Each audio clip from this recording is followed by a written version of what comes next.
Let's say the bracha. Remember, everything you say here, the camera will be recorded to us. And we will use it again against you later. Yes. Well, let's say the bracha.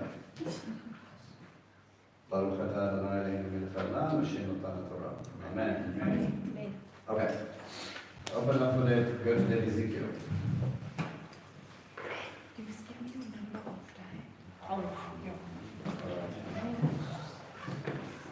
Okay, so breakup of chapters 1, 2, and 3 we spoke about.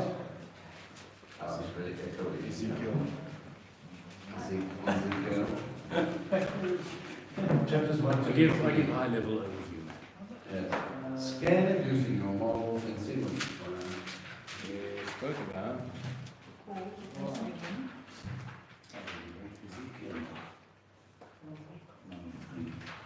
all about what?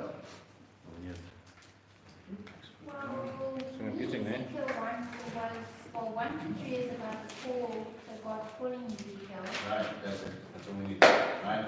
Yeah, the son of the call of the prophet, the vision of heaven, what he was doing, and now we go into a different section of the book. What breakup did we put from 4 to wherever? Judgment on Judah and Jerusalem. Right, okay. If you remember correctly, I don't know if you guys want me to draw it out again. Have you got it there by your notes? Okay, so the call was chapters 1, 2, and 3. In the next block we broke up into God's 2. condemnation of God's people. This is over a 7-year period. You will hear, and the Lord said, and the Lord said, and the Lord said. The first block happened over 5 years. That was from 4 to chapter 24. We basically talk about, and this is condemnation. And this is God's people basically. Okay, and then he's got a 2-year period, and over 2 years he deals with from chapter 25 to 32. We're talking about the nations around Israel, mainly the 7. Okay. So when we go into this thing, like we said before, this is a basic outline that will take you to the condemnations. Obviously, there is little pieces that don't necessarily fit into the condemnation, but that's a general theme of it. So for the next 32 chapters, It's like Jeremiah. yes, we're going to be very Jerry up in here. Okay. So lamentation doesn't come up to this. Lamentation.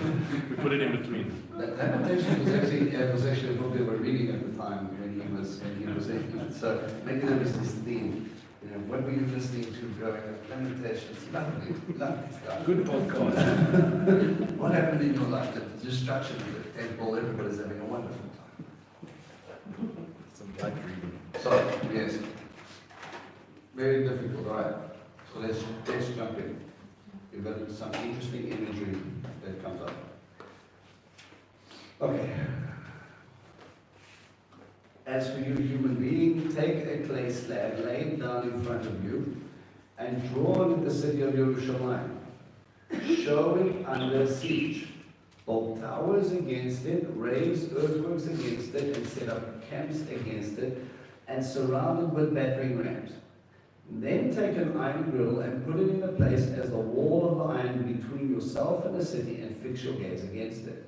The city is under siege, and you are the one besieging it. This will be the sign for the house of Israel. So Ezekiel gets to, he doesn't get to use, so shall we say, parables and things. He actually gets to play out the role. So he says, this is what you need to show them, this is what they want to do, and this is the symbol of what's to come. Remember, he's in that section of guys in which era of deportation did he go? The second one. The second one. So most of the stuff that's going to happen is between the second and the third, where the third deportation of Jews from him was the destruction in 586. Okay. So remember, by the time he got to the age of 30, he should have been focusing on his priestly blessings and going into Levitical work, but instead we find him in Babylon dealing with a whole bunch of stuff, and he's still trying to bring correction when Jeremiah, and at that time, is busy dealing with Judah and trying to get them to turn. Okay. So he's saying there is gonna be a siege. Alright? And he gets to play it out. Next, you are to lie on your left side and have it bear the guilt of the house of Israel. For as many days as you lie on your side, you will bear the guilt. Okay, so now again, not only does he come over here, and now this is one of those strange things about this prophetic word. You see Ezekiel, he comes out and he makes a little fort and then he goes, and that's supposed to be your image of what's going to happen to Jerusalem. And then the next thing we see of him, he's busy lying on his side. Okay? You know, I don't even know what these guys would have been thinking at that time. But let's see how long. For I am assigning you 1 day for each year of their guilt. Okay, so 1 day equals a year. Alright? So it's a similar sort of thing. Give me another example where we have 1 day, 1 year sort of scenario. Well, 70 years. 70 years came from? One, from the sabbatical year that we keep. For 490 years of missing the Shemitah cycle, right? So where do we get 1 day for 1 year? Go back. So there we have 70 weeks. And It's he's also prophesied things. in Isaiah or Jeremiah. Yeah, you can go further back. Well, They I were- think in Torah it talks about you will pay a price, you will keep. You're in Torah, right? When the spies went out, and they came out with a bad report, right? They were gone out for 40 days. 40 days. And when he said, "Well, wonderful." Alright, so again, he comes out now, you've got bad reports, you've got people not turning, you've got grumbling. And how did God get up to that point? What point? The point where he decided, that's it, 12 spies, bad report, I'm not going to deal with this anymore, and that's it. Now you're going to wonder until the last of your dead. Because this generation shall not see. Yeah, but how did, what I'm trying to ascertain Wasn't it is 10 what? times? Yeah, 10 times a day. right. That was the, if we counted correctly, you guys can go check, that was the 10th time they went and they challenged God for things. So it wasn't just one moment when he went and they go, oh, they didn't understand, they didn't see, Father forgive them for their lack of faith.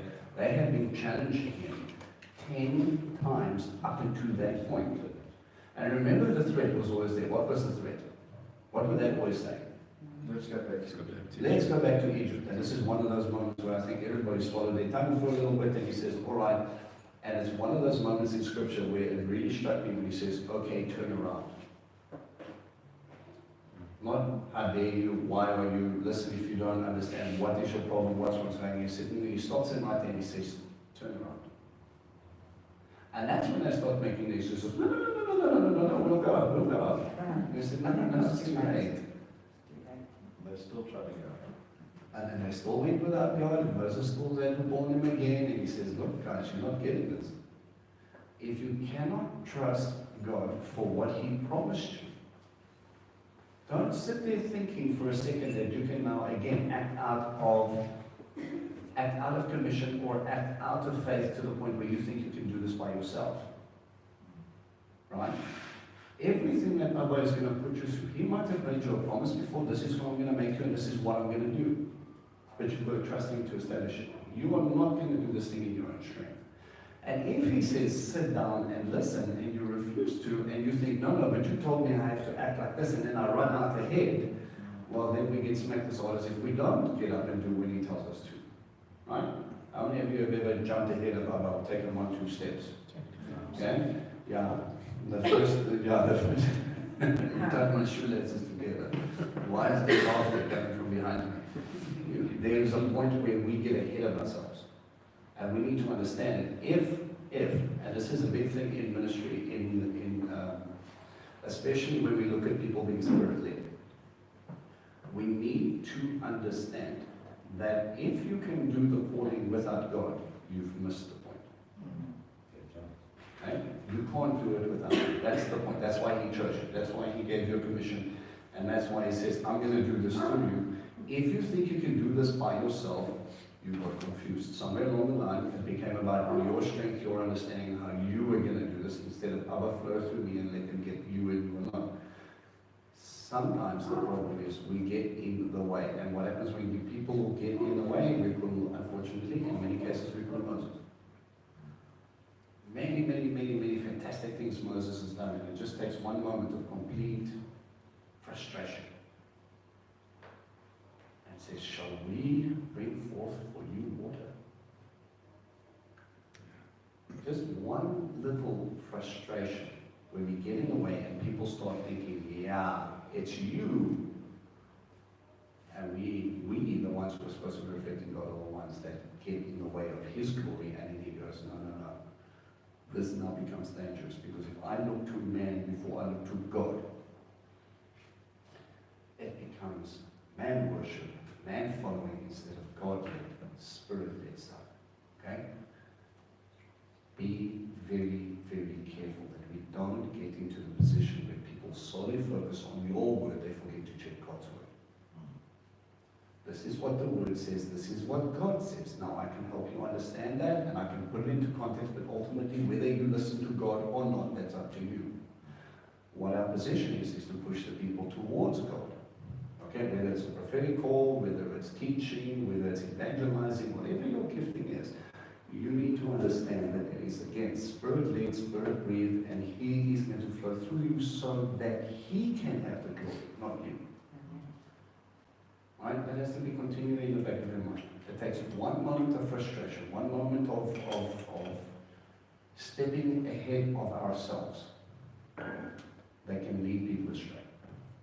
Right? You guys have all heard it, I'm sure you've seen it, the higher the office, the more responsibility you have. The greater the tests. Okay? You have that responsibility, and Allah wants to use you, and He's not going to sit there and say, okay, then I'm going to put you out there and you aren't going to do it. I think of King Saul. King Saul never wanted to be king. Where's King Saul? He lost donkeys. How's this man supposed to look after a whole flock of Israelites? And then when we say, okay, we've anointed you as king, where do we find him? He's back farming. He's doing his thing. And he doesn't want to, but immediately when Abba starts to poke him and push him, he says, now you need to act. And he gets up and he does it. While we're there, what is the thing that made King Saul start to fall, besides a couple of bad decisions? Pride, because he started doing it through himself. He no longer had a prophet that was speaking in his life as well. Yeah, he tried to make his own kingdom through his son, blocking David out. He forgot that the stuff came from God and he started doing himself. When the people start praising him. When the people started reacting to him, he bantered more to the people. Because remember, your easiest example of this is, remember them when they were waiting. They were waiting for Samuel to come and do the offering. They were going to go out to the wall, and the people started to leave, and he said, no, don't leave. And he takes a step up and he does something he normally wouldn't have done, because the people were getting irritated, and the people weren't happy, and the people were. And we find Saul pandering more to the people and to the crowds than he did to God. He started to make that shift. He became people-pleasing instead of God-pleasing. And again, if Abba uses you to lift you up, to get you to the place of power, you might start off really strong, but be careful that you don't get stuck in the trap that you're all about people. Yes, don't be a stumbling block to your brother, but ultimately if it's between obeying God and obeying man, I'm going to tell you now, you've only got one commission. If it's about pleasing people or pleasing man, you've only got one commission. Ultimately, you will stand before God, not stand before man, and you will have to answer with what He gave you. What did you do with those talents? Am I going to stand there fully and say, oh, I did the very best I could? I'm pretty sure I mucked it up at least 17 different ways. I'm probably sure you would have done it differently. But Father, I sat and I was sitting at your feet and I was holding on to your seat at the bottom of your garment, and I was just saying, if you don't do this, we're not going to get anywhere. Guys, we have to take it sometimes. We just have to take it back to basics. As a prophet, as this guy is sitting there playing out these things, we need to make sure we don't get into the place where we focus so much on what the people are thinking instead of what God is trying to instill. Okay?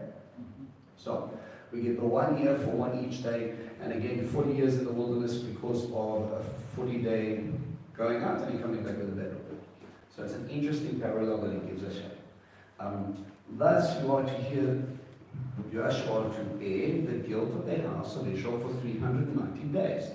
Then, when you have finished that, you are to lie on your right side and bear the guilt of the house of Judah for 40 days, each day corresponding to a year. This is what I am assigning you. You are to fix your gaze on the siege of Jerusalem, and with your arm bared, prophesy against it. I am tying you down with ropes, and you are not to turn from one side to the other until you have completed the days of your siege. Okay.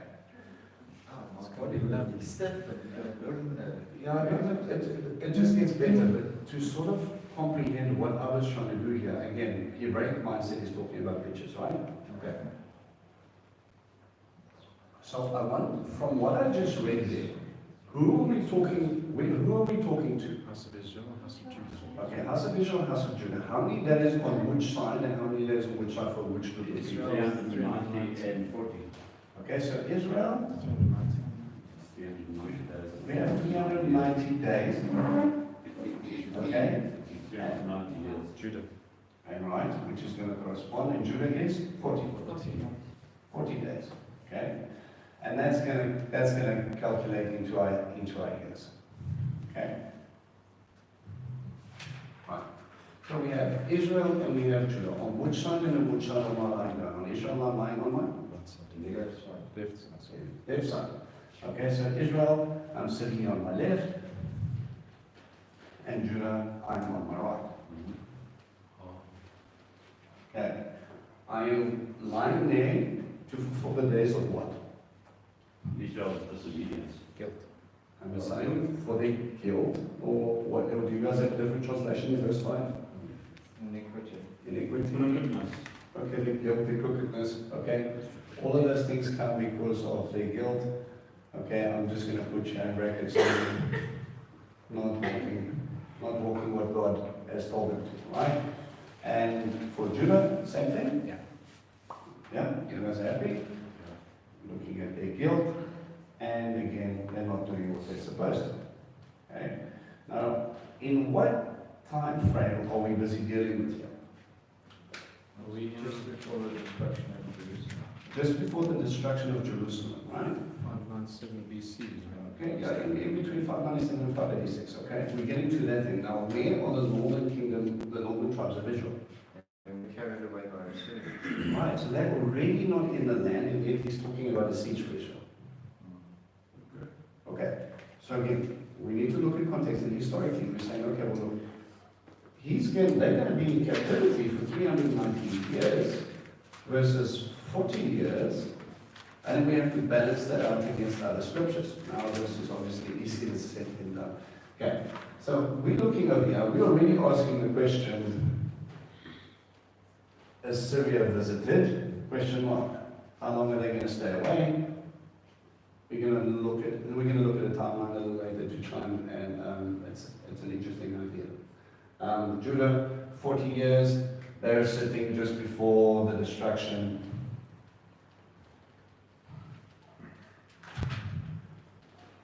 Before the destruction in 586. Okay. Happy? How did you get that? Because he's still talking about them going to make the siege against Jerusalem. Like everything. Assyria and before destruction. Well, Assyria came down and took them down before he came up to Hezekiah's time. After Solomon's time. Okay?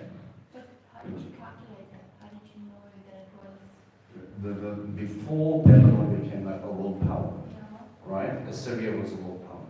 The fact that Babylon is now already taken to the first deportation with Daniel in it, and the second deportation where we've got Ezekiel and we've got Israel and going in, and the third deportation is going to be now with Zedekiah, already tells you if Babylon is going into that territory, Assyria is no longer a threat. You know, that, Okay?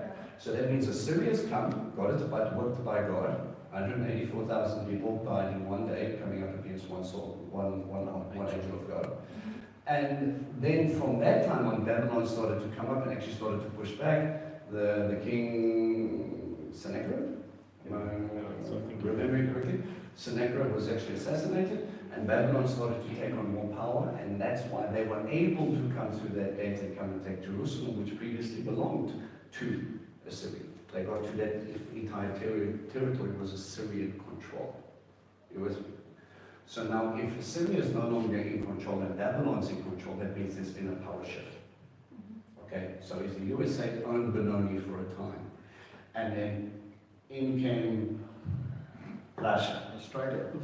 Yeah, let's blame Australia. So Australians come in, and we know that all of a sudden there are kangaroos bouncing around in Benoni, and we're not singing the Star Spangled Banner.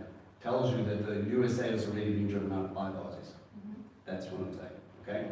So we're going to go. We've got a basic timeline of what. But the question we're asking here is, how many years do they bear their guilt, and what does it mean that they are bound in captivity? Because part of the siege and the things that you're going to go into is how he drives them out into captivity. All right, we're going to get to those verses in a bit. We'll get to this. He expands on this vision more and more as God goes with it. Okay. So that siege of Jerusalem that happens around 586 has not yet taken place. He's still prophesying against it. Okay. Yes, I'm tying you down with ropes, and you are not to turn from the one side onto the other until you've completed the days of your siege. Take wheat, barley, beans, lentils, millet, and buckwheat, put them together in one bowl, and make bread from it. So, is it a barley cake? No, not particularly. Is it a wheat cake? No. Okay, we've got lentils in our barley and wheat cake. So what is that trying to tell you? So next. Okay, why do I need to make a mixed seed to make a loaf of bread? Because the mixed seed will represent those people going into captivity. We're dealing with them still one solid people. That's idolatry. It's They another. just scrape together whatever they could get. Thank you, sir. If I need to make a stew of potluck because we've only got baked beans, some lentils, and a piece of chicken, and we're going to put all our ingredients together because it by itself will not make a meal. These things are, he's making illusion to him. When you look at the portions and you do the conversions, he's actually talking about a time of famine. Okay? Listen to what he says. Put them together in one bowl and make bread from it. For as long as you lie on your side, 390 days, this is what you are to eat. Each day, the food you eat must weigh only 3/4 of a pound. Okay. Any other translation? 20 shekels a day. Okay, 20 shekels. Now, if you had a little weight of a shekel, do you think that's a fantastic amount of food? No. Okay? He's talking about family here. He's talking about Ezekiel gets to the place where he goes on the bread-only diet and loses a remarkably amount of kilos.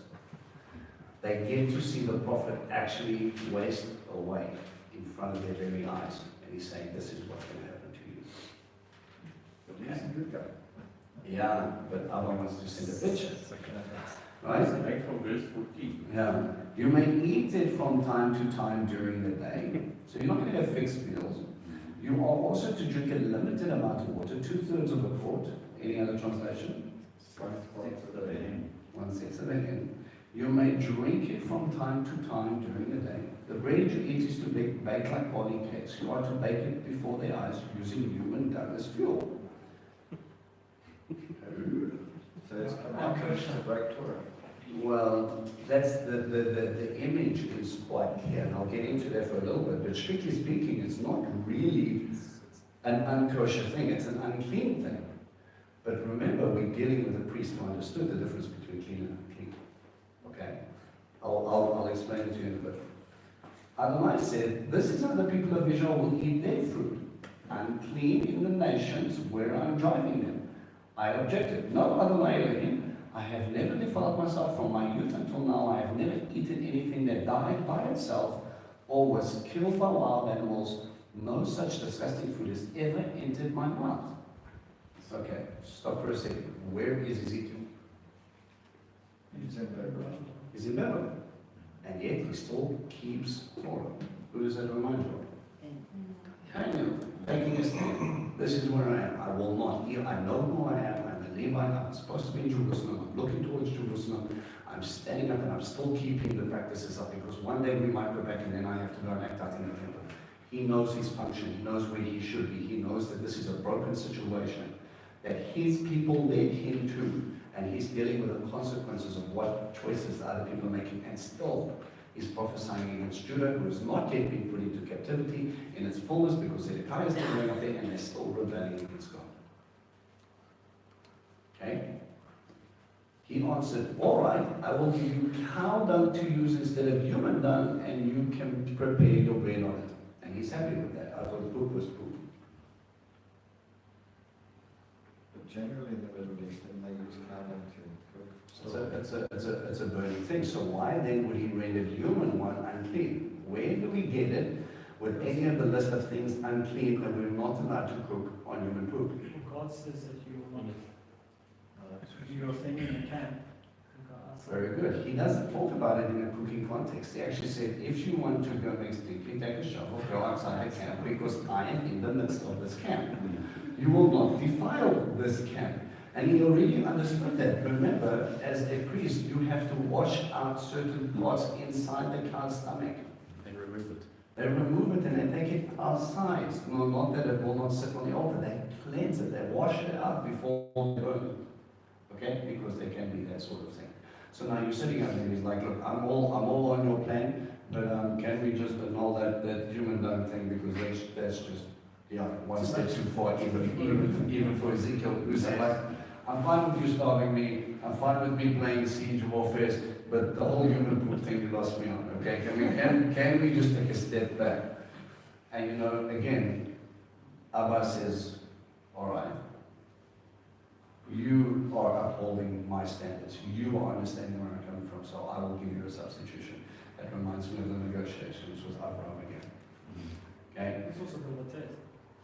Possible, like the Peter and the sheep thing, right? Yeah. Arise, eat, yeah. Eat, and he's like, and he doesn't eat it, he refuses point blank. I don't know how many commentaries we've read, or guys have mentioned, he was like, yeah, no, he ate it. He never did. He says, I've never put anything unclean to my lips. And that was the interesting thing is when you think about it, is he's not just puzzling over the vision, he's actually making a statement. The statement simply is this: Yeshua came, he died, he taught. Or he resurrected, he taught, he ascended. And this happened after. So as a disciple, if Yeshua taught that they could eat anything, as some people imply, why then do we see a disciple saying no ways? Because then he would be completely going against what his rabbi told him to do. John chapter 7, people say, you make all food clean. Yeah, And right. 5 years later, it's pizza. Yeah, exactly. There seems to be a problem in the mixture and understanding that. I find it a very curious thing that Ezekiel would have the guts to negotiate with the Father, because I think you need a lot of discernment to know when you can and when you actually can't negotiate with the Father. I think that's quite key, because it doesn't mean you can just argue with what the Father tells you to do and say, I rather want something lesser or whatever. There's a difference between rebellion. There's a difference between Abba, please. Can we make a little consensus on this one? But he Can- knew that the Father wouldn't say something against his own law, right? Yeah, So but again, he yeah, was like questioning that more, I think, than I think it's hard not to. Yeah. It's hard, isn't it? well, that's the thing. You're sitting there and looking at it and he goes, Father, why do I have to be defiled when I have done nothing wrong? I have not eaten anything that was defiled. I've not eaten animals that were nothing. I've never done it. So if they have done it, why should I? Now again, God is making an example of what they were doing there. And he says, you're going to be the picture. He said, Abba, please don't make me like that. There is a point where even he doesn't go down. Okay? And I love Abba just stops the whole discussion and goes, okay, you can use government. Fine. And let's move on with our imagery of you starving yourself. All right. 16. Yeah. He then said to me, human being, I'm going to cut off the supply of bread in Jerusalem, so that they will anxiously weigh out bread to eat and be horrified, and horrified, ration water to drink. Finally, due to lack of bread and water, they will stare at each other in shock, wasting away because of their guilt. Why is it a shock to them? So in Jerusalem, the city of God, God should have And what was Jeremiah then dealing with? Can you remember? There was a prophet called Hananiah, right? And he was saying, guys, they're going into siege, they're going to siege. When Allah said, remember, you take yourself, so you put yourself in it was wooden stocks or something along those lines. And he went up and he said, this is what God said you can do. You can go into captivity, wake up and start making Teshuvah. Hananiah comes up and he breaks the wooden things and he goes, may God never say that. Now there's an interesting dynamic because immediately you sit there and you look at it because the way it plays out is he walks out. Jeremiah doesn't argue with Hananiah. He says, amen, may it be that God would free us from this captivity. And he takes 4 steps down the temple steps. God says, turn around and go back to Hananiah. And he's like, and then he goes and he blasts him and he says, within a year you're going to be gone. Within a year he died. Right? And then he came back with something of iron. This is Vincent's paraphrase. Yeah. Paraphrase version. Go and check the story. Okay. Yeah, they're actually, funny enough, the Jews are very complimentary, or I want to say not complimentary, but they have a strange affiliation with this Hananiah. They actually kind of, in a case, they actually try and cover for it. Because there was a prophecy that in Isaiah that God was going to break the fetters and then was going to bring them back and he was going to do this. And it was seemed to be what they think. He was either a complete false prophet or he was a guy, because Jeremiah never recognized him as a false prophet. Said, no, you've misunderstood what God has said there. Now God is saying, because you're leading them astray, I'm going to hold you accountable and I'm going to remove you. And again, if it gets to the place where it's one misunderstanding of what God said, and we pin our hopes on Hananiah said, Jeremiah said, which prophet are we going to listen to? And the only way you will know is by the time it's done and they're at Lot 10 and he says, no, I need them to wake up now. Hananiah, you've made by the battle. Thank you, bye-bye. And we have this interesting illusion that Jeremiah was coming up against people that were saying, this is where the house of God is. This is where the house of God is. He will never destroy his temple. What's the point of him destroying his temple? I mean, that's just preposterous. I mean, he brought us all the way up from Egypt to come up to give us the Mishkan, David's covenant is still established. Solomon was there. It was given to us. Don't come here with your negativity, Jeremiah. In the backdrop again, we're sacrificing children and we're feeding Molech and we're doing this and we're doing all these other things. And then Abba looks at him and he goes, what's the point of having my house in the midst of this? You see, this is what they never caught up on. You are not only walking away from it by walking after foreign gods. So, if you want a foreign god, go stay in a foreign land. That's your invitation.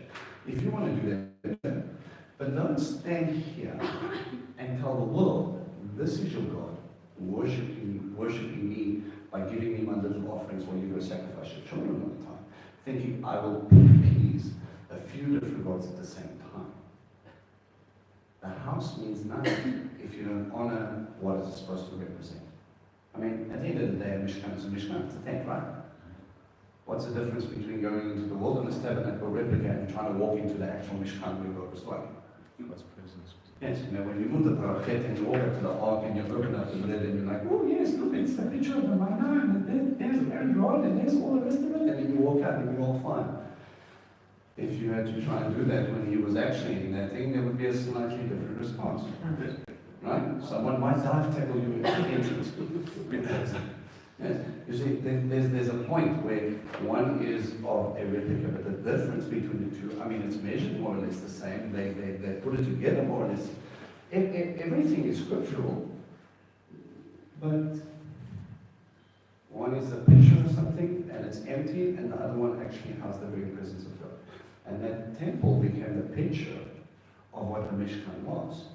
Right? It had the same design. We had a few different artistic flares, but it had an outer court, had the altar in the right place, had the laver in the right place, had the menorah in the right place, had the showbread altar of incense.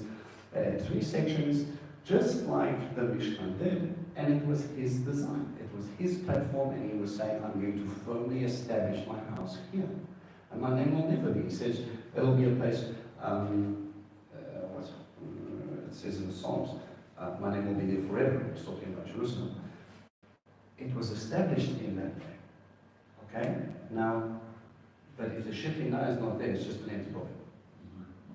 You know, Nick was busy terrorizing a dear Jewish friend of ours, asking him about what the Talmud stated in, you know, it was a tractate.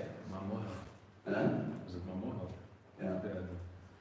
And there was a point that after Yeshua was crucified, they even wrote in the Babylonian Talmud, and this was a record, a historical record, saying, you know, the priests were concerned because the doors used to open up by themselves. The westernmost light went out, which was the servant candle. yeah, the Shamash disappeared, And the red scarlet, the Yes. scarlet cord stopped turning white.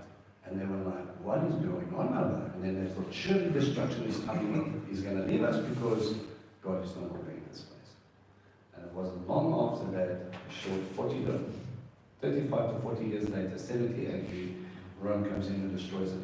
And what does Hasatan do? He gives them a good justification example of why that happened. How many of us have ever been in that example? God says, "This is why this has happened," and you go, "No, but it's actually this." When you go to the Burnt House Museum, they say the rabbis concluded that it was the destruction of the temple came because of infighting and, you know, hating your brother. No. You guys do that anyway. If you know anything about Jews, they disagree just as much as we do. Any human race. Yeah, it's like I mentioned about the one tour guide, the American guy, made Aliyah, says he was busy talking on this weird phenomenon of Gentiles coming in, wanting to keep Torah but don't want to convert. It's very strange to me. And he says, you know what? He says, people look at them and then they go, he says, they're nothing like us. He says, have you listened to them? Have you listened to the way they talk to each other? They can't agree on anything. They must be Jewish. We act the same as what they do. We get to the point when we have our points and we hold on to it. Okay? But the simple fact of the matter is we get to the point where the house becomes the father and God leaves that simple house. Okay? It is a symbol of what he was supposed to be, what was supposed to represent spiritually as well. Okay? So, we've got an interesting little illusion. I was doing a little bit of digging, and I want to share with you guys what one guy came up with.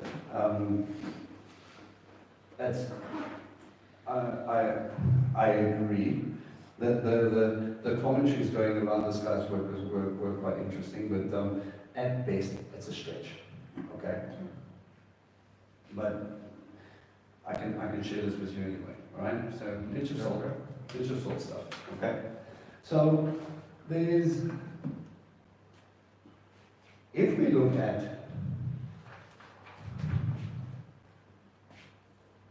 how many years? 430 years, right? And how many years did they get to spend in captivity in Babylon? 490. No, that was 490 years. They skipped the Shemitah. Daniel says, Jeremiah says they have to do 70 years. So you take 70 years of captivity off, right? Which will bring us to 360. 360.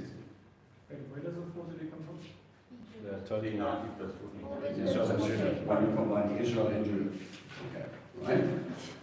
Now, if you do this, and this is where things get a little bit interesting and complicated, you get to a place of, and we've got sort of a consensus because you've got leap years, you've got 360-year cycles, 300, you know what I'm talking about. Our years are 365 normally, sometimes 366 every so often. A lunar month, if you're going to, you're looking at a 360-year cycle, okay? So you come and you divide, or you 360 days. yeah, 360 days cycle. Okay, sorry. That's where you Same thing. But they take a verse out of Leviticus 26, and this is where things start to get stretched a bit. But I find it interesting because where it ends up. Okay. Leviticus 26 says, "If you will not hearken unto me, then I will punish you 7 times more for your sins." Leviticus 26, 18. So, and he says this a few times. So if you don't listen, it's going to be times 7 good.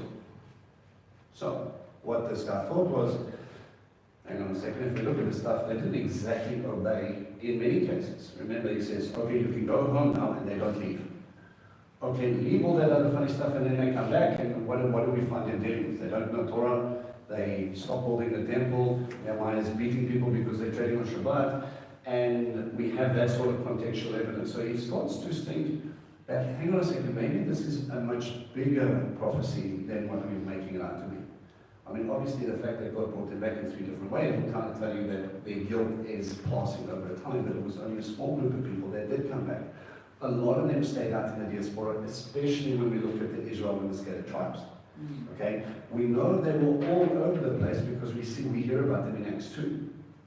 Jews from Greece and Turkey and all over the place coming up and they go, like, Shavuot, okay, what else are we doing? What are they doing out there?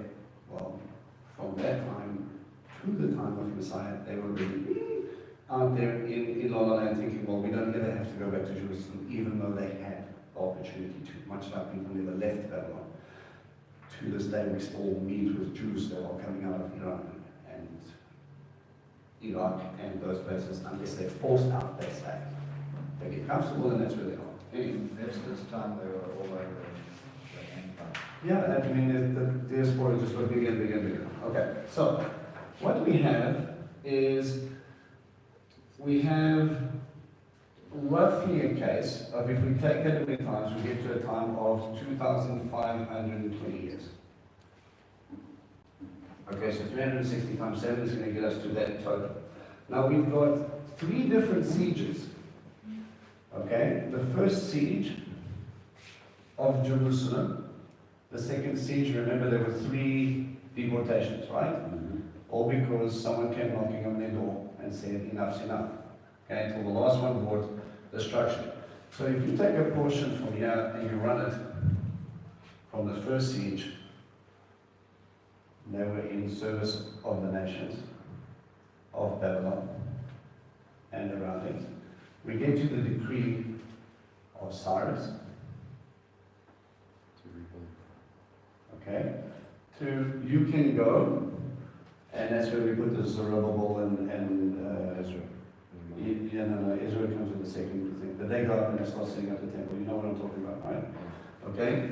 With the second siege, or say, well, let's take it from the third siege, we come up and there's another decree from Artaxerxes. And Artaxerxes gives a decree that they can finish up the walls and the city of Jerusalem, and that everything was done. Remember, they got obstacle after obstacle after obstacle. That who said you're allowed to build this? Who said you're allowed to do this? And then they sent letters back to Babylon after Cyrus had died. And then they said, no, put a stop on everything until we get to the point. And then they sent prophet after prophet to say, what are you doing? God told you to get back into it, get busy. Israel's one of those guys, and he says, get back on point, and Haggai as well, I think. And they start to rebuild and start to finish what they do, and eventually Nehemiah comes up and then he says, while this whole thing is going on, he says, can I go back? And then they say, you can't finish up the walls, they're rebellious, etc., etc. Search the article so that you can find the decree, so that we know that they're doing things in accordance with what Persia or what the empire is doing.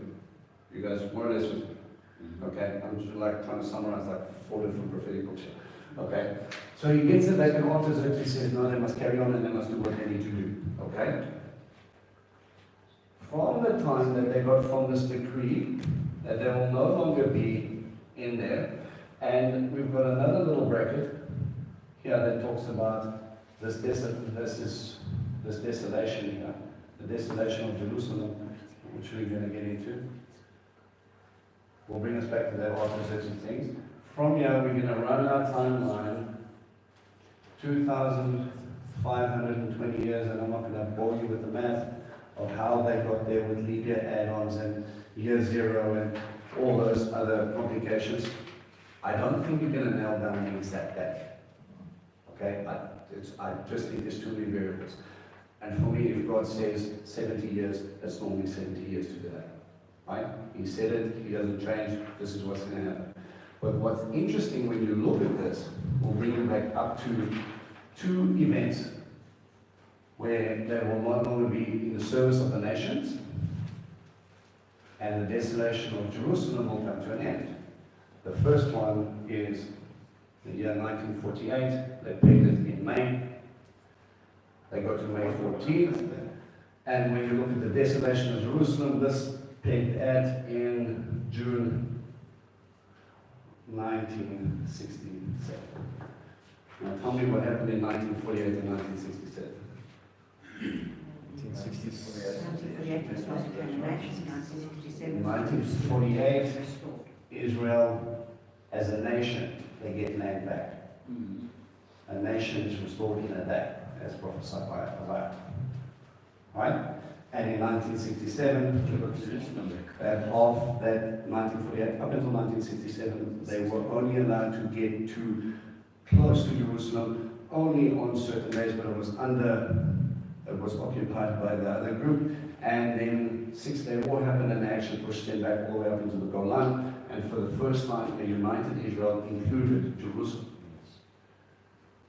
And it's an interesting discussion when you talk about the desolation of Jerusalem as well as the service in other nations, and we bring them back around that time, and we also establish that Jerusalem must get built up. And as we have it today, Jerusalem has never been bigger in the history of Israel.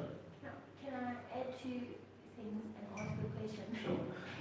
430 years in Exodus 12 verse 40 is exact amount of years they were in Egypt. And 70 years in Daniel is how many years they were in Babylon. Right. And then Yahweh, whatever his name is, Xerxes. Artaxerxes. Could you, would the story of Esther fall in there? No, that's the first. That's the first Xerxes. Okay. Artaxerxes is probably about 4 generations away from them before they get to the point of Darius and those guys. If you remember that timeline that I took you through in Daniel, Yeah. you will see Artaxerxes a little bit later on. Okay. Okay. Not too far from Xerxes, but it's basically Cyrus and then Xerxes, and then you get Artaxerxes the first, second, and third, and so we go on. Okay, so pretty thin was the idea, because we can't exactly prove that they were in rebellion and God multiplied their stuff by 7. Still cool to look at. But it's an interesting illustration nonetheless. The math works. Yeah. You can't argue It with works, that. it works. You can't argue Yeah, with that. but remember, we've had to calculate leap years in. We've had to look at whether there's year 0. There's no year 0, so we can't include that. So do we go from -1 to 1? And there's a whole bunch of scholarly Many sums variables. Yeah. that they take in, and then to nail it down to go exactly May 1948. I would have been more happy if he came up and he says we think it's 1948. But they literally nailed down a day, May 14th, 1948, and I was saying, yeah, you know what, if you one variable out, that whole thing doesn't work. Okay? Interesting. Use it, don't use it. Alright? Like I said, it's a pretty thin thing, but it's an interesting illustration. So maybe this makes more sense in the grander scheme of things. What happened there is why would they subtract 70 years? Because they were already, because the 70 years of captivity when they went back was what was decreed. Yeah. So if you were looking at a total time of, and again, this section here doesn't really make all that much sense as well, because Israel wasn't included in that. That should be a 70-year period, right? But here when we look at Ezekiel, he's talking about only 40 years. So the overlapping maybe of the 1 or the 2 will bring us to that, and then they start to take the 70 years of captivity that's already going on. And that's what I'm saying. Plus doesn't It's matter. hypothesis. It's like trying to work out the right angles of And the the chart. thing is, they had the date, and then they made the data fit the date they wanted. And then they looked back and they took in all the variables and do it, but obviously there could be 50 different things wrong with this equation. Reverse engineering. Like I said, Yeah. it's extremely thin. Concept. It's an extremely thin thing to become up and say from this degree to that degree, because also you will have different. When you look at Nehemiah, when you look at that, you literally have to look at 3 different historical pieces to nail down a date for one decree. There were decree after decree after decree for them to go back, but when was it enforced and at what point for what purpose? And those different decrees will also get you a timeline from Daniel that will lead up to Messiah. If you take it from the wrong decree, you're missing To the day. to the day. So again, lots of variables. That one's a little bit easier to nail down because it's literally one starting point and then we're going back. This one, leap years, 360 Subtraction from plus day cycle, 70 years of captivity, and all of that stuff. It's a stretch, but it's an interesting illustration. But also, Israel and Judah, do those timelines not overlap somewhere? They're on concurrent. Not really, because I mean, when you come in, Judah went into captivity later, obviously, than Israel. So you have one running ahead of the time. Hezekiah gets more time. But I mean, they are running together at some point. Well, if you're going to go up until the time of Syria coming down, and Actually, they no. were concurrent. I think that Israel, the northern tribes were gone. Yeah. And then But they were both Judah. Judah. They were both kind of in rebellion, running through their time of kings. So you had more good kings out of Judah than more bad kings out of Israel. But again, at the same time, now when do we weigh up at which point is our starting point? Interesting. That's interesting. Don't know if it's 100% factual. So smile, wave at it. If someone brings it up and you can go, I heard that before, but I'm pretty sure you would be hard pressed to nail down that to the exact date, Yeah. like they have done. Okay. So we'll share and share alike, and we'll have a smiley face. Okay. Chapter 5. Joy. Now you human being, take a sharp sword and use it like a barber's razor to shave your head and beard. Then weigh the hair on a balanced scale and divide it up. A third of it you are to burn in the city when the days of the siege are over. Take another third and hit it with your sword all around the city. Scatter the last third to the wind, and I will pursue them with a drawn sword. Any other translation there? Out a sword I will pursue them with a drawn sword. Or draw out a sword. Throw out a sword after them. okay, I'll draw out the sword after them. Okay. All right. So also take a few hairs and tie them up in the folds of your garment. Again, of these, take some, throw them in a fire and burn them up, and from there, a fire will come out against the entire house of Israel. Here is what Adonai Elohim says. Okay, so before we get that, anybody, I don't know, if someone want to take a flitter before we start drawing another squares? Well, the one thing you're not supposed to show your beard, you're supposed to Well, it's more than that, it's a cultural thing, actually. It's a measuring valve when they shave. Yeah, Often That was part of the Egyptian culture to shave your head. So the Nazarite vow. No, Nazarite vow, you're not allowed to, you're not allowed to shave. Yeah, but don't you shave everything off once you Once you're done. Yeah, Okay. there's also another illustration. Okay, we good? Yeah. Another spread. I'm just going to send it to you, put it on the group. Okay. Yeah, then? Does this have any link to Revelations and that thing with Jericho with Yeshua with the drawn sword? We're gonna get a little bit into Revelations in Matthew 24 actually, in a bit. Not so much with the sword, but with other things that he's talking about. Okay, so the thing about shaving the head, if we look at other portions in Isaiah and Jeremiah, it actually talks about, I'll give you the scripture reference now. It actually talks about Moab, and it says that they will shave their head and their beards in shame. Okay? So again, he's using things that have gone there, and they're saying now, okay, now shame is going to become upon them, right? And they're going to have to deal with what's going on there. Okay? So we know contextually from the guys that mentioned it before. Isaiah 15 verse 2 and Jeremiah 48 verse 37. He's talking about two nations, specifically Moab, and he says to them, they're going to shave their heads, they're going to shave their beards, and that's going to be to their shame. Okay? Let's break this up. Okay? So he gets to shave off the stuff, so we know that's a type of mourning. We have a third going away. Okay? Fire in the city. extra crispy original recipe. Next.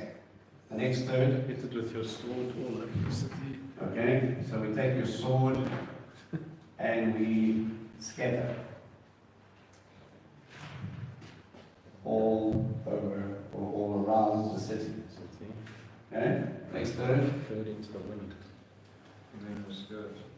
Into the wind and pursue it or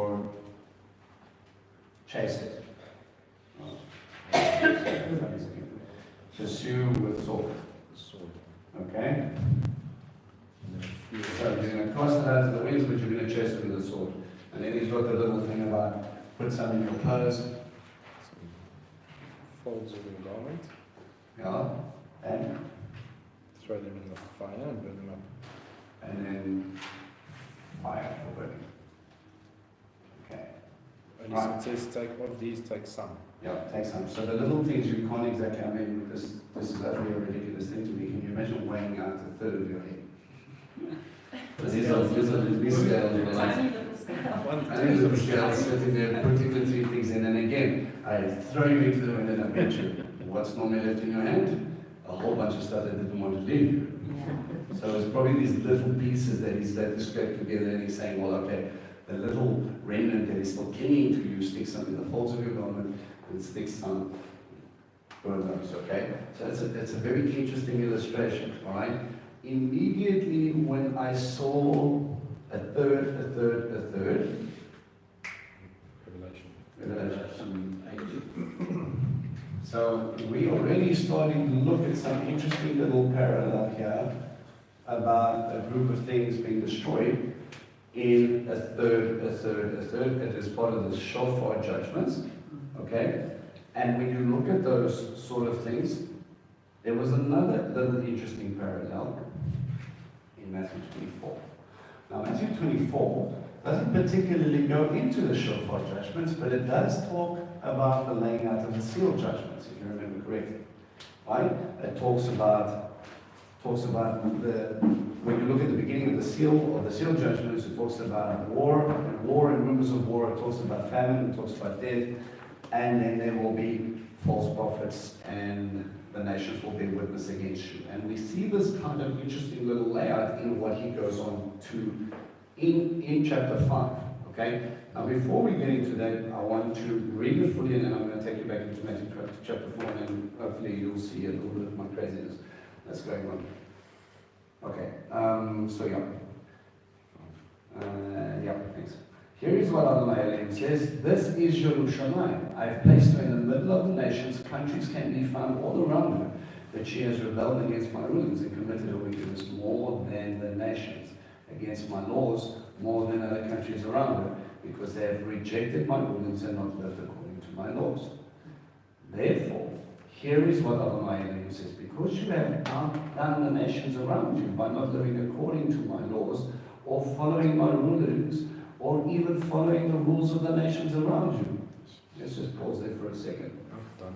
You have Torah, you have the way, you have life, you have the understanding, and you, with the instruction manual, are doing it worse than the oaks without the instruction manual.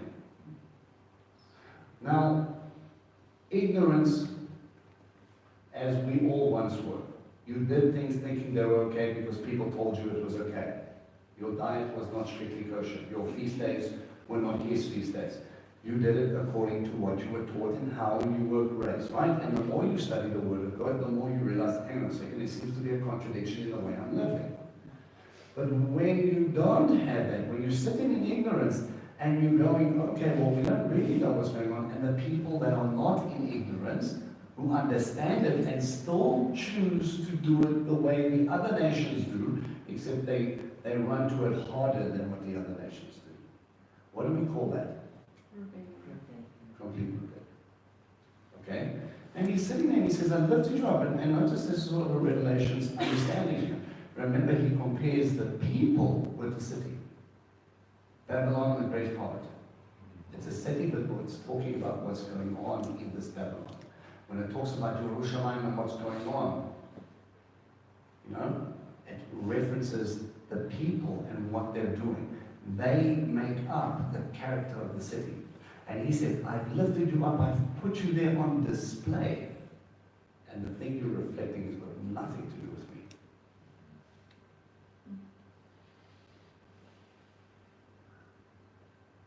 A lamp is not lit for the purpose of hiding. You are not given the Holy Spirit so you would be ashamed of your calling. You were not given the Holy Spirit or given salvation to use it as a get out of jail free card. You were given so that you could walk out what He called you to do, and more importantly, who He called you to be. It is about function. I didn't give you Jerusalem, and I didn't give you Israel as a land bridge to the nations because I wanted people to flock to you because of trade routes, so that you could buy and sell to your heart's desire and amass wealth like Solomon. I put you there because that's where the greatest impact will be. But instead of you impacting them, they impacted you. Now again, you're going to run into people all throughout this walk. And in many of it, in our claim to fame, our little, what do you want to call it, Messianics, or Hebraic roots, I don't affiliate with either. They're labels that people are trying to put in there so that they can say, oh, this is who you are. The problem with that is they're trying to put you into a box, and they're trying to take you out of the box that got put you in the first place. You're part of Israel. You're part of the same tree. You're being grafted in. Why do I need to be labeled as a Messianic, which is strictly not speaking who you are, because none of you are Jewish, faith. Okay? Some of you come from Jewish lineage, but you're not Jewish, and you can only be a Messianic if you're a Jew first. Right? But to say Hebraic roots, again, you're coming back down to the group of people that have said, okay, coming back to Torah, but at the same time we have Hebraic roots, people who don't believe Torah. Don't believe in Yeshua, Don't believe in the Messiah. Yeah, don't believe in Quran, believe in a whole bunch of weird and wacky things. And you will come to them, and then they will look at you, and then they will go, but this is us, this is who we are. And you have got a decision to make, saying, look, okay, I've been made to walk according to God, as I'm a son and a daughter of His. I've been given the Ruach, and I've been given the covering of Yeshua for the purpose to reflect Him. As soon as I take my eye off that ball, I start to reflect man. Don't get caught up in other people's ideas, because it will frame who you are.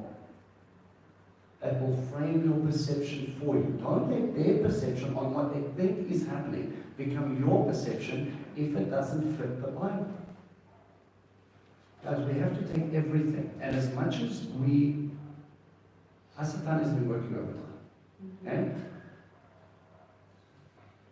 the Jews carry truths for so long, and then he works on them so that many miss the Messiah. And then he splits them up to the point where they wear such a good cover-up where now they don't even recognize who he is. The people who run for their lives change surnames and assimilate in places for fear of death, and then they become converted, and then they fake it in many cases. They'll eat pork and they'll celebrate Easter and all the rest of it, and some of them just stick to it, and then they go, you know what, okay. This is where we are now. And we get to the point where I don't even understand who I am, because I've become a Christian, I don't do that Jewish thing anymore, because again, he inserts a lie that they're two separate people. And when you look at the two separations of it, and then all of a sudden we've got the rabbis that are saying a bunch of heretics, I can believe this, and you've got the church fathers saying we don't want to be like the stupid Jews, and you're sitting there in the middle going, how about where does that fit me? And he goes, don't worry, I'm going to do something cool. I'm going to bring the people back to truth, and Jews are becoming Messianic Jews, and Gentiles are becoming Hebrews, and I'll put them together in the same room, and we can't agree on anything, and what happens is, we come up with our own heresy. We come up with our own tradition, and those traditions are already being passed down from people to people, and they're not being tested from where they come from. Why? Because you grew up in a church with a specific type of thinking. And you grew up as a Jew with a specific type of thinking. The problem is your thinking was based on man's perceptions and not necessarily on the Word. Right? Sometimes it is very good to take stock on what we thought we understood about a subject, and toss it out the window, and come in and say, what does the Scripture actually tell us, and what can we prove? And if I can't prove it, then maybe I should just take this thing that I built my house on and put it alongside and say, I don't want to put my foundation on something shaky. Okay? Now, I'm not trying to discount anybody's calling or issues, but the problem is when I get to the place when I hear a good rabbi argue tooth and nail, because he thought Paul said that you can eat whatever you want, you can celebrate whatever you want, and that Yeshua is the same, whether he said it or not, his disciples said it, and that's good enough for me. And having discussions like, God will never, the one argument was very clever. God will never put on human skin and walk around to be worshipped. And I smiled and I said, you don't even know your Torah. Because Abraham bowed down to a man and he had no problem. He saw 3 men walking along in the distance, he invited them in, and then he said, and God spoke to him. Can a spirit sit down and have lunch with a man and have a negotiation party when he says they were resting in his tent having a meal? Or Melchizedek? Or Joshua bowing down to an angel? And so we go on. There's so many examples in their own word, but because the rabbi said, you know what, that sounds perfectly right. That's complete idolatry. How dare we do that? And then we've got all the other way of makers on the other side as well. So we need to get to a place where we can understand where we are and what we're doing and based on what the scripture is. I don't even know why I went down that road, but there we go. Okay. Very good. Okay, I remember. Because of the city on the hill. Therefore, here is what Adonai Elohim says. I too am against you. Yes, I will execute judgments among you while all the nations look on. It's an interesting thing when you look at the judgments. And what is the time of tribulation called in Jeremiah? Jacob's trouble. Why? Because Jacob's in trouble. Yaakov has missed it again. He's going to deal with the world, but his focus, and we read in Revelations, is very much Middle East and very much Jerusalem problems. I don't put my witnesses, one in Africa, and the 2 witnesses are walking the streets of Jerusalem having discussions with people. Okay? Reminding them very much of prophets of old. Okay? So we have this focus on where we are. Okay? The other nations are looking on. When the 2 witnesses die, what happens? Everybody has a party. It's reported all over the world, and the nations get into a happy place because of those pesky, weird Jewish, Messianic, Hebrew roots guys. Right. Moreover, because all of your disgusting practices, I will do things to you that I have never done before, and I will never do such things again. Sound familiar? Moving on. Parents among you will eat their children, and children will eat their parents. Okay, that just went very dark very quickly. I will execute judgments among you and scatter you to the winds. Those of you that remain, for as I live, says Adonai, because you defiled my sanctuary, my temple, with all your detestable things and disgusting practices, therefore I swear I will cut you off. I will not spare, I will have no pity. Okay. Is this something new?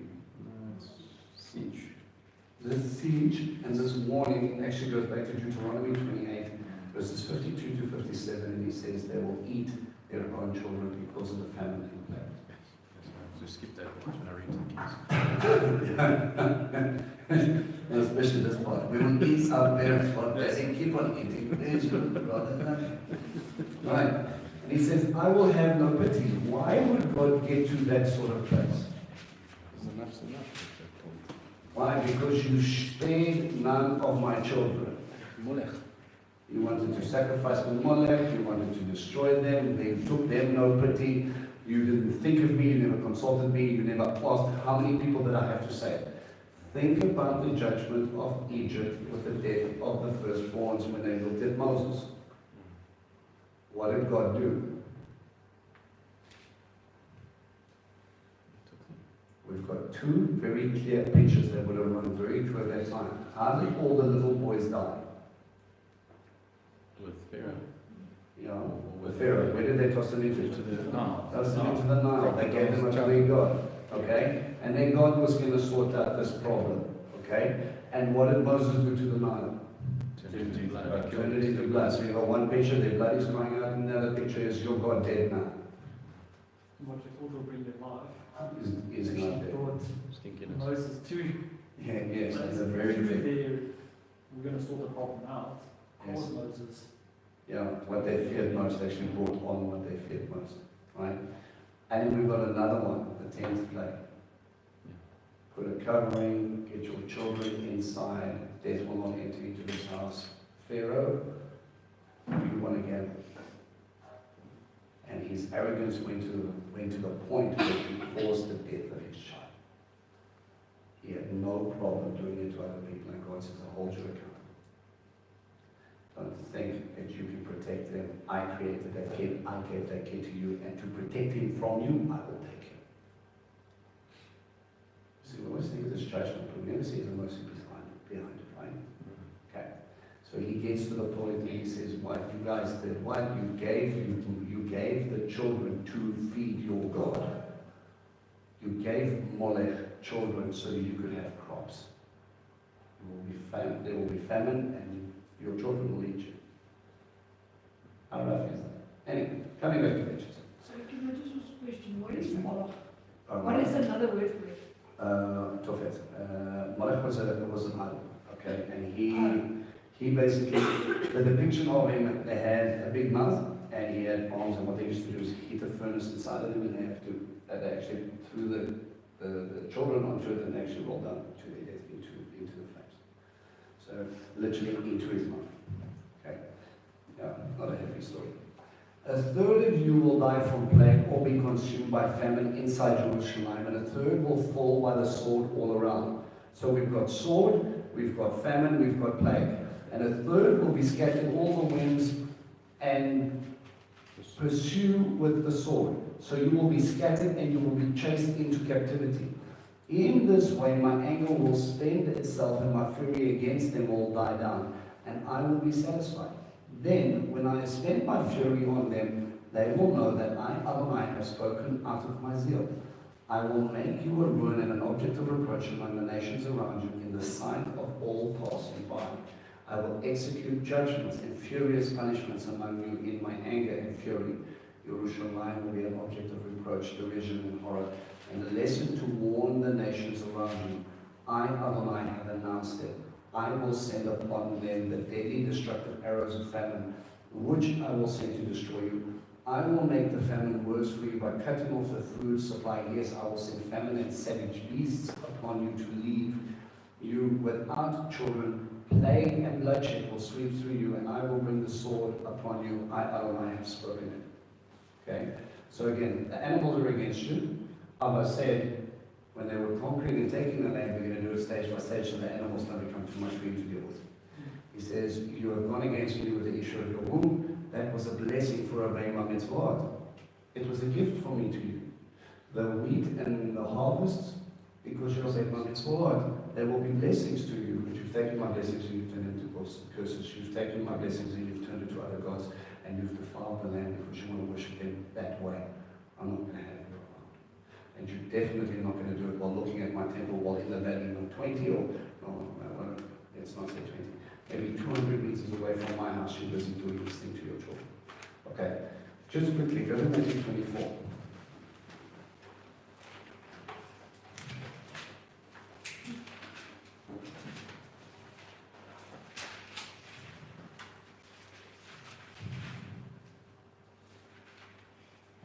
Now, like we did with going into Matthew 24 Revelations, when we start talking about the seal judgments, again, Matthew 24 gives us an interesting timeline. And like we said with Revelations and Daniel, it's difficult because when you look at Daniel, it's not just one timeline, it's a timeline, and within the timelines, chapters are fitting within the timelines, mixing narrative, and timeline within timeline, explaining timelines. Right? Everybody confused? Lovely.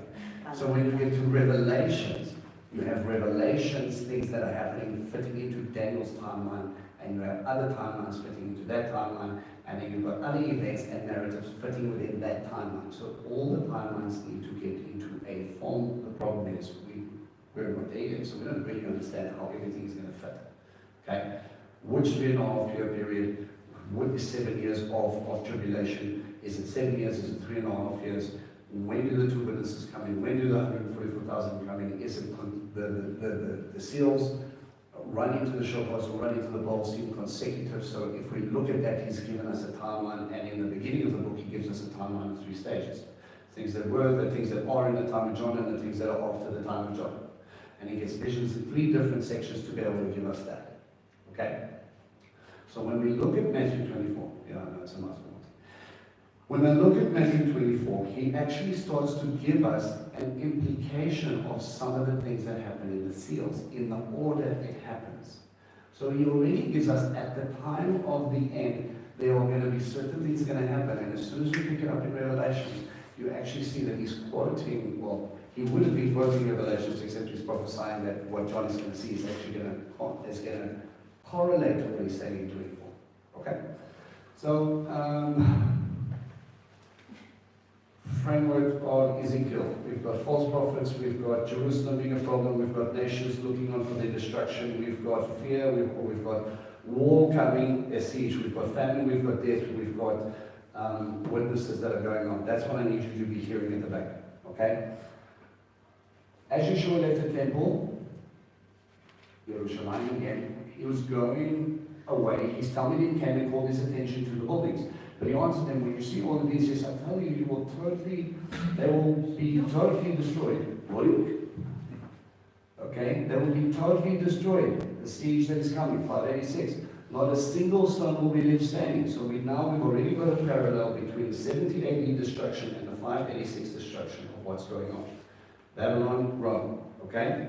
2 different timelines running concurrent. Alright?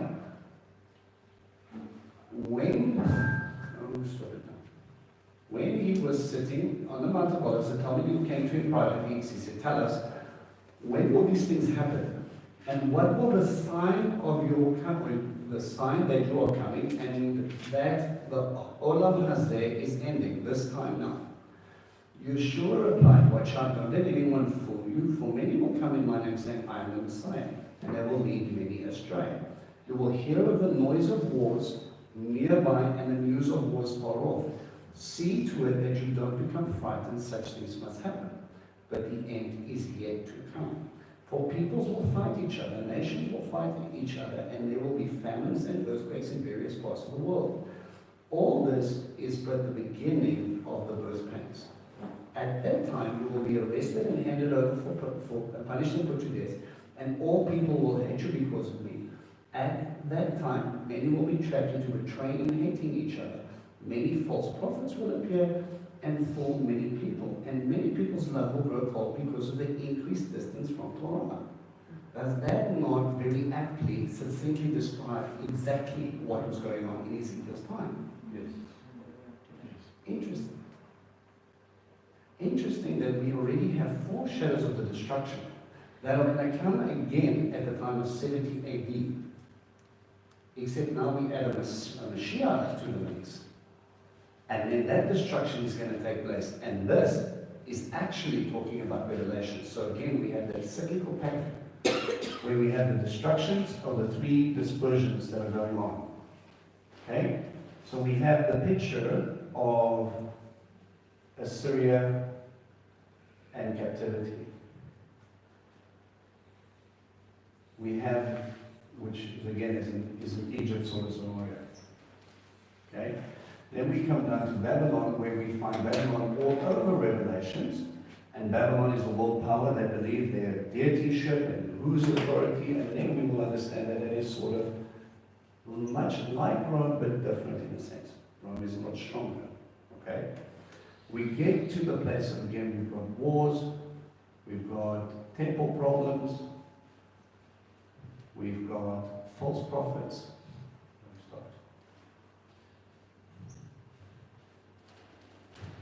We've got famine, we've got plague or pestilence.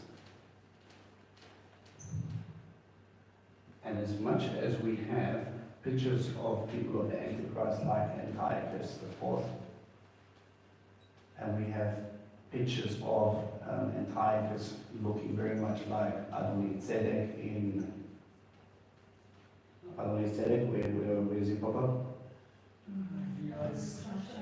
Joshua, he's the king of the Amorites who come up. He was the Magdalene of the region, right? Antiochus the fourth, same story. He was the Magdalene of the region and he came up against them. Okay? Here we have pictures of Melchizedek versus Adonizedek.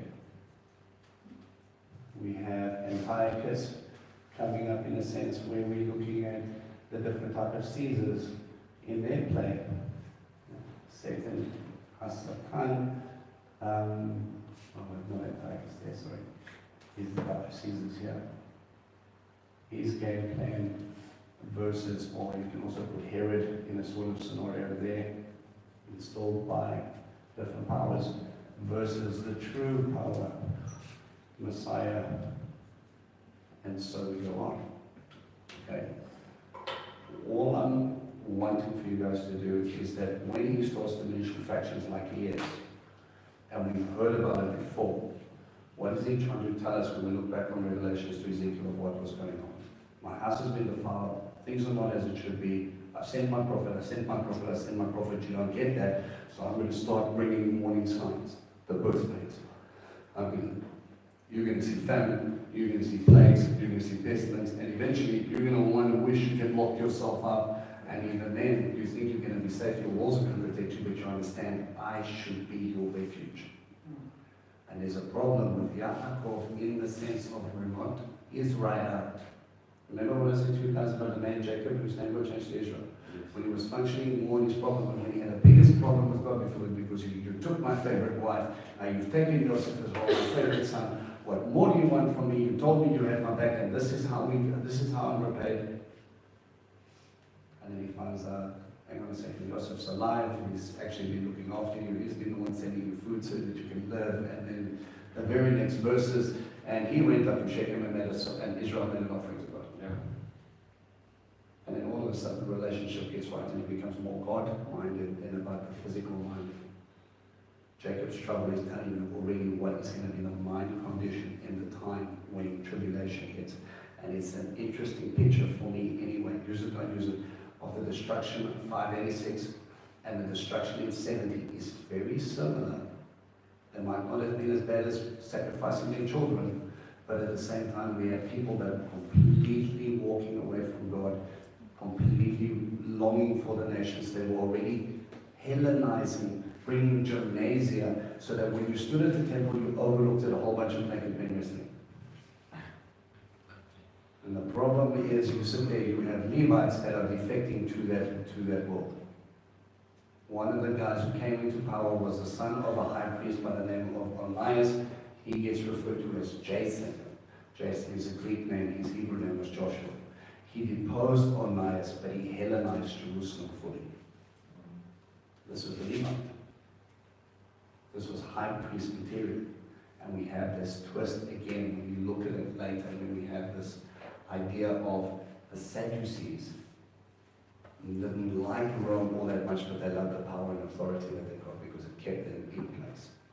Versus, if we actually acknowledge Mashiach is Mashiach, things are going to get turned on its head and things are going to change. Okay? So, use it, don't use it. Things are going and there are pictures of what is coming. Alright? Everybody happy? Okay, very good. Yeah, 6 and 7 next week. Maybe get into it a little bit more. But they are 6 and 7 not very long. And they're not as in-depth as this. So maybe we can do 3 or 4 chapters. Just read through them, see how far you get. And if we get 3 chapters, then we get it. If we get 4 chapters, then we get it. Alright? Okay. Alright, great time is at time. Everybody looks like their brain is broke.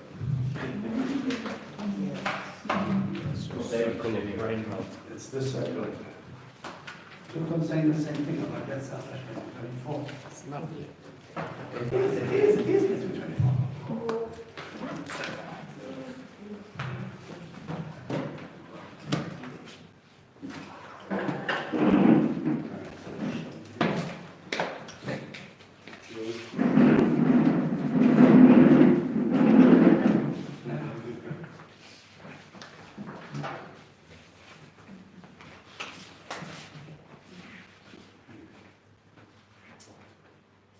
I just want to thank you that we can come here tonight.